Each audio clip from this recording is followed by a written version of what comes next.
దేశంలో అన్ని చేంజ్ అయ్యాయి. మీ నగలు కూడా చేంజ్ చేయండి. మీ పాత నగకు గ్రాముకి 150 రూపాయలు ఎక్స్ట్రా పొంది కొత్త నగలు తీసుకోండి. అదే తక్కువ తరుగుకు మీ లలితలో మాత్రమే.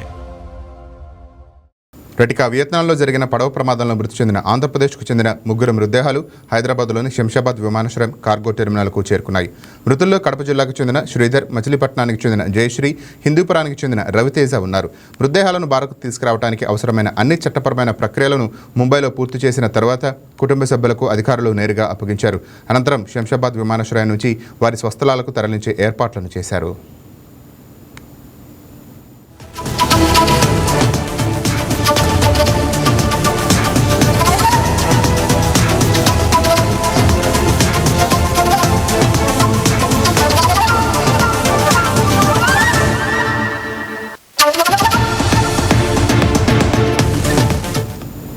ఇక ఏపీ మంత్రి కొండపల్లి శ్రీనివాస్ శంషాబాద్ విమానాశ్రయానికి చేరుకుని మృతుల కుటుంబ సభ్యులను పరామర్శించారు. మృతుల కుటుంబాలకు ప్రగాఢ సానుభూతి వ్యక్తం చేస్తూ కుటుంబ సభ్యులకు, సన్నిహితులకు ధైర్యం చెప్పారు.